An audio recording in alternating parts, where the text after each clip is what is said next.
tahun 2026, apakah akan jadi tahunnya commodity super cycle? Apa sih yang membuat harga komoditas naik gila-gilaan? Apakah benar super cycle ini akan bertahan sangat lama? Perusahaan mana nih yang terdampak secara real? Jangan yang secara story doang. Yang kita suka tentu sebagai investor kalau bisa ya, yang supply-nya mungkin lagi ada masalah sehingga harganya naik, tapi dari segi demand itu juga lagi ada peningkatan. Ada nggak nih komoditas yang rasanya masih menarik untuk kita bisa dalemin, yang mungkin masih ada perusahaan-perusahaannya yang cukup menarik juga? Nah, ini mungkin ada satu komoditas yang menarik ya.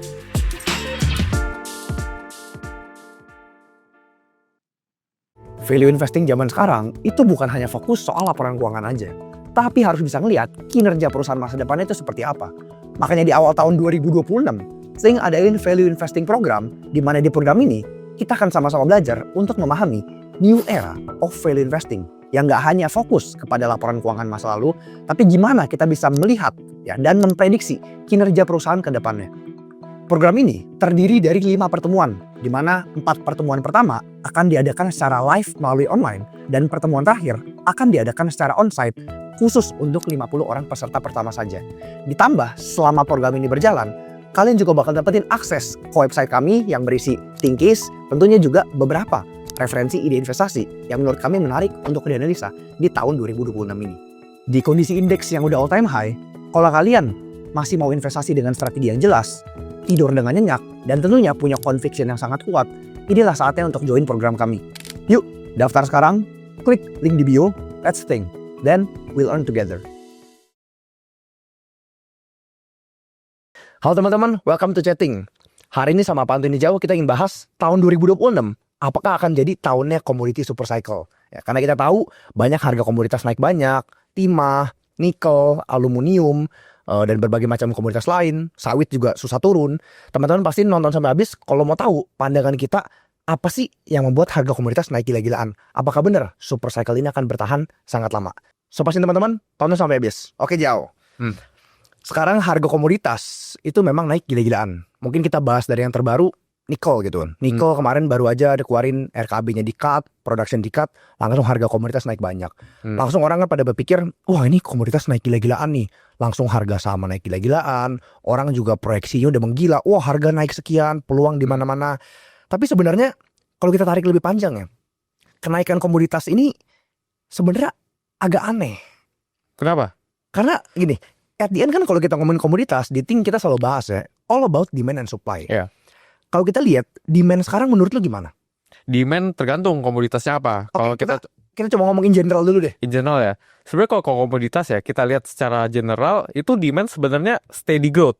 Jadi nggak yang sampai tiba-tiba mendadak signifikan ada pertumbuhan. Ya kita pikir sekilas aja ya, misalkan timah deh, kita ngomong timah, tembaga, ya udah orang pakai secara normal aja gitu, nggak ada peningkatan signifikan. Ya, dan apalagi kalau kita ngomongin komoditas, ini kan umumnya ya berkaitan dengan energi. Yang paling umum adalah oil dan batu bara. Kalau kita lihat sebenarnya demand untuk energi dunia, biasa kan energi ini dikaitkan dengan ekonomi ya. Kalau ekonominya lagi bertumbuh banyak, energinya juga tingkat penggunaan naik banyak. Ini yang terjadi di tahun 2021 sampai tahun 2022, 2023. Pas selepas COVID, ekonomi recovery, langsung demand energi tuh naik gila-gilaan. Makanya kan sempat ada orang pada bilang commodity super cycle lah. Demand naik banyak, supply-nya lagi kehambat. Nah kalau sekarang, tadi I agree ya, kalau kita ngeliat demand-nya in most commodity itu mungkin nggak yang bertumbuh gimana-gimana banget. Kita ngomongin komoditas umum ya, kayak misalnya oil, batu bara. Batu bara dibilang demand-nya tumbuh juga ya steady growth yang lu bilang, nggak yang gimana-gimana banget. Oil juga sama, steady growth nggak yang gimana-gimana banget ya. Tapi kok ada berbagai komoditas lain mulai naik gila-gilaan nih Jauh. Kalau demand-nya nggak naik, berarti most likely problemnya di mana? Supply-nya. Nah mungkin menurut lu nih Jauh, kita coba bahas satu-satu deh ya. Yang umum deh misalnya. Kalau misalnya demand-nya nggak naik, supply-nya ini kan most likely shortage atau bermasalah.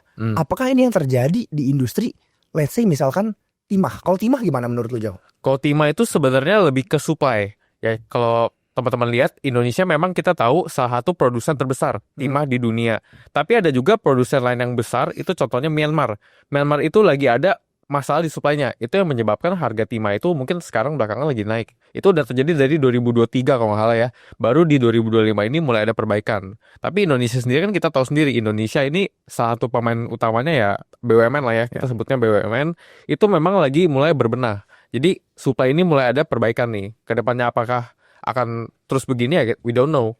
Ya, jadi kurang lebih untuk timah mungkin beberapa komoditas lain itu banyak masalahnya di supply-nya. Di supply ya. Iya.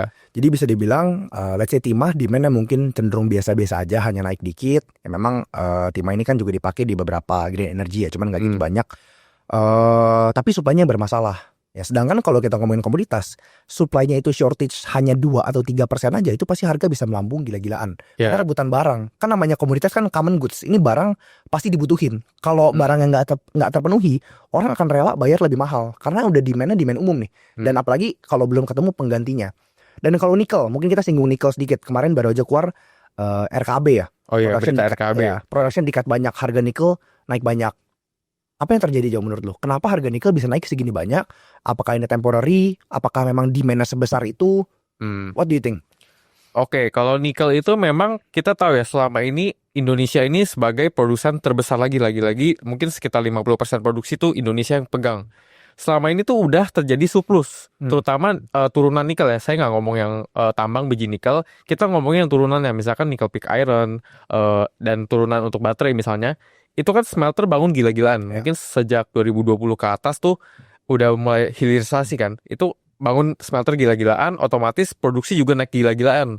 Nah, selama ini udah terjadi surplus. Cuman karena mungkin pemerintah mau melindungi industri nikel ya, mau dijaga harganya, makanya kemarin muncul berita RKAB-nya mau di-cut.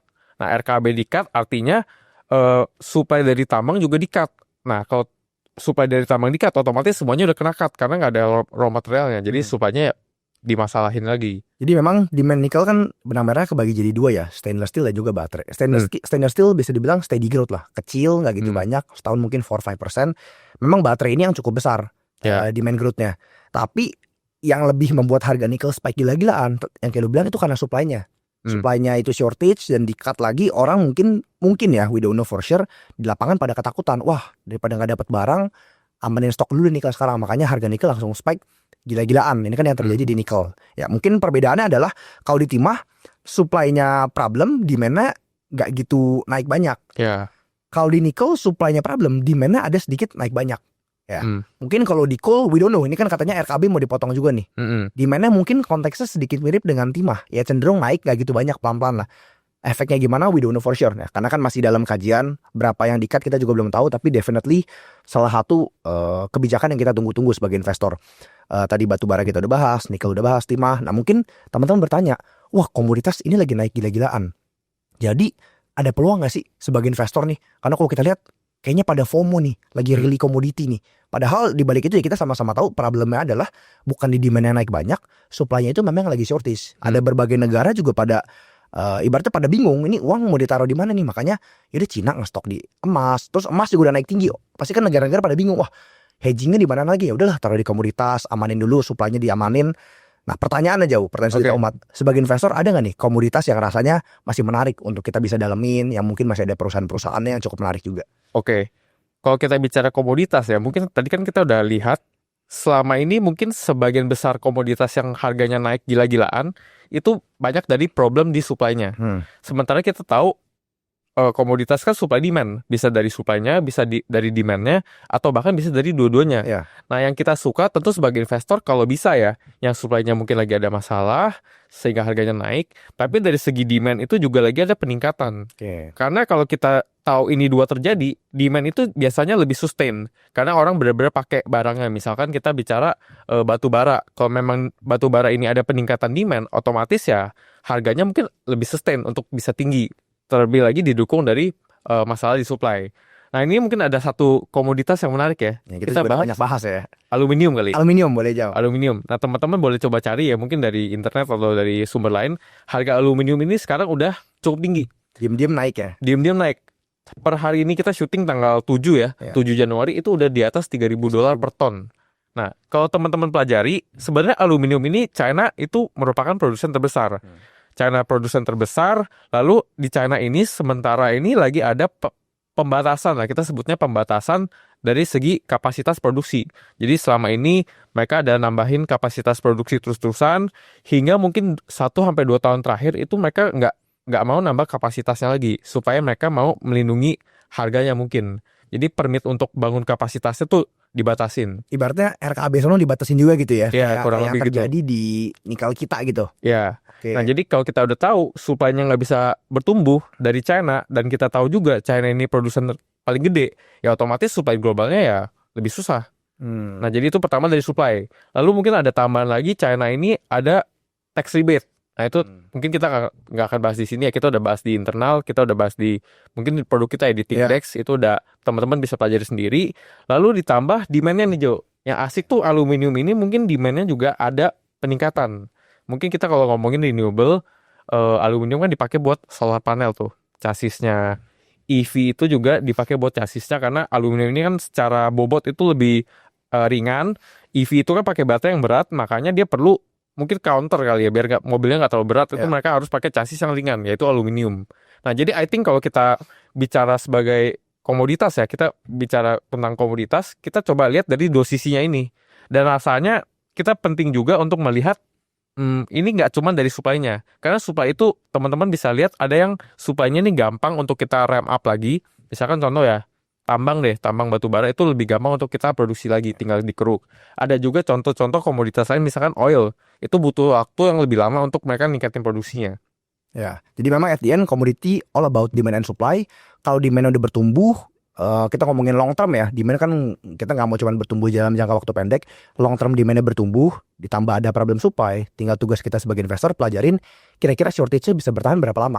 Dan apabila shortage itu memang beneran ada terjadi, kira-kira apakah ada perusahaan yang bisa mengeksploitasi keuntungan besar dari supply shortage ini. Dan kalau kita ngomongin aluminium di Indonesia ya, yang TBK gitu perusahaan hanya dua, yaitu Adro dan ADMR. Ya, tentu kita nggak akan bahas di sini lebih dalam ya mengenai perusahaannya. Nanti kepanjangan videonya itu udah kita bahas lebih detail lah. Untuk member Adro kita udah bahas, ADMR ya sama lah. Itu kan anak usahanya, lebih profit centernya. Adro itu induk usahanya. So I think ya I agree sih, aluminium itu memang menarik ya. Di tahun 2026 ini rasanya salah satu komoditas yang cukup diunggulkan juga ya, karena supply-nya lagi cukup shortage, demand-nya juga cenderung bertumbuh. Mungkin balik lagi tadi kita intro kan komoditi super cycle. Ya teman-teman tahu lah, Indonesia ini kan negara yang mungkin kaya akan komoditi.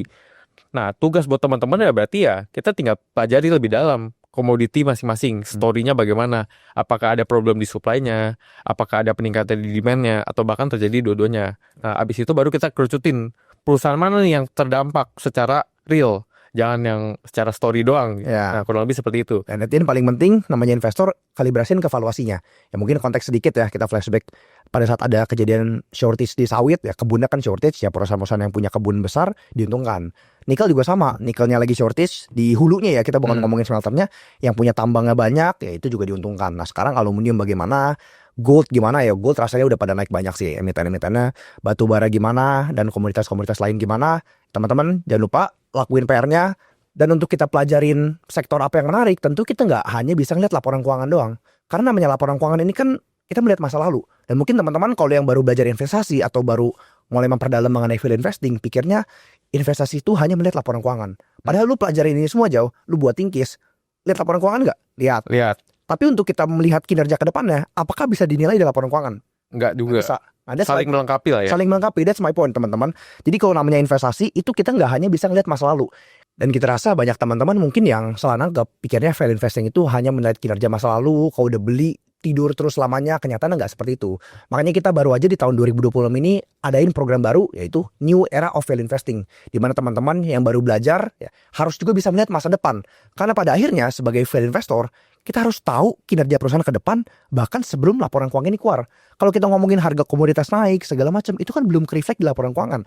Supaya ketika laporan keuangan keluar, dan kinerjanya bagus, barangkali diapresiasi oleh market lebih cepat ya. We never know. But my point is, sebagai investor, kita harus bisa ngeliat ke depan, dan inilah yang akan kita bawain dan kita pelajarin gimana caranya kita sebagai investor bisa ngeliat ke depan ataupun forward looking. Teman-teman pastiin klik link di bio untuk join program terbaru kita. Ini adalah program baru kita di tahun 2026, dan daftar untuk peserta offline-nya itu kita batasin hanya untuk 50 peserta pertama saja. Di program ini, teman-teman nggak cuma belajar dari kurikulum kita, tapi bakal ada online session, dapetin kurikulum kita, dan juga bakal ada offline session. Jadi ada workshopnya juga. Jadi ini merupakan paket lengkap untuk kita pelajarin investasi. Ingat ya, nggak cuma lihat masa lalu, tapi bisa menggunakan data-data dan forecast yang akurat untuk menilai kinerja masa depan perusahaan.